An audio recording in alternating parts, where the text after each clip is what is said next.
उपाध्यक्ष महोदय, मैं इस बिल का स्वागत करता हूं। मुझे दुख है कि कई माननीय सदस्यों ने, जिन्होंने पता नहीं किस कारण से कहा, तो यह कि वे इस बिल का स्वागत करते हैं, लेकिन वास्तव में इसका विरोध करने का उन्होंने प्रयत्न किया है।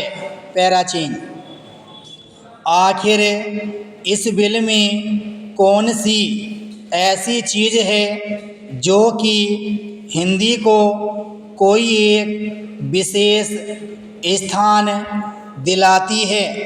मैं पहले ही इस चीज़ को साफ कर देना चाहता हूँ कि मैं उन लोगों में से नहीं जो कि हिंदी के लिए कोई विशेष स्थान चाहते हैं।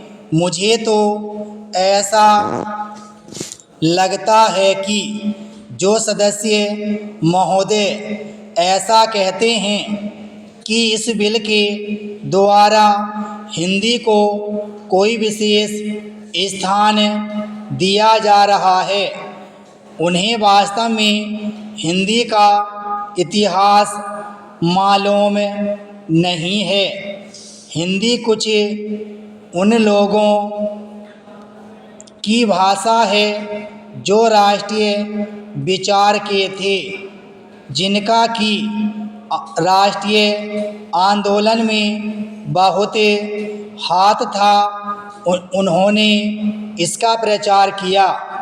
यह ध्यान देने की बात है कि राष्ट्रीय आंदोलन के समय में हिंदी की एक ही संस्था नहीं थी, बल्कि दूसरे राष्ट्रीय विद्यालय भी थे, और महात्मा गांधी के आदेश के अनुसार वे राष्ट्रीय विद्यालय काम करते थे। उनके द्वारा भी कुछ डिग्रियां और उपाधियां आदि बांटी जाती थीं। पैराचीन। अब इन विद्यालयों द्वारा उपाधि बांटने का काम, जो कि उनके द्वारा पहले से किया जा रहा है, उसी को इस बिल के द्वारा यदि जारी रखा जाता है तो मेरी समझ में नहीं आता कि कैसे कुछ लोग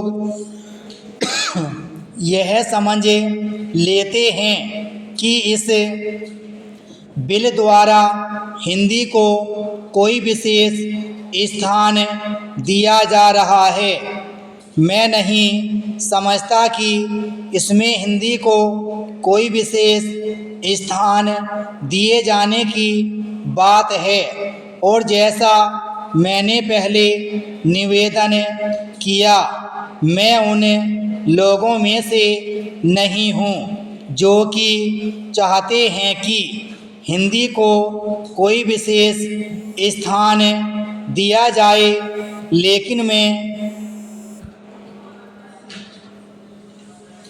एक बात अवश्य उन लोगों से पूछना चाहता हूँ। जब भी उन्हें अवसर मिलता है, किसी न किसी तरीके से एक ऐसे राष्ट्रीय निश्चय का, जो कि आज नहीं बल्कि आज से कई वर्ष पहले लिया गया था, उसका विरोध करने के लिए तैयार रहते हैं। संविधान में राजभाषा के संबंध में स्पष्ट व्यवस्था दी हुई है, तो भी मेरे यह मित्र उसका विरोध करने का प्रयत्न करते हैं। क्या उनके सामने देश की एकता के लिए कोई दूसरा रास्ता है? विराम स्टॉप।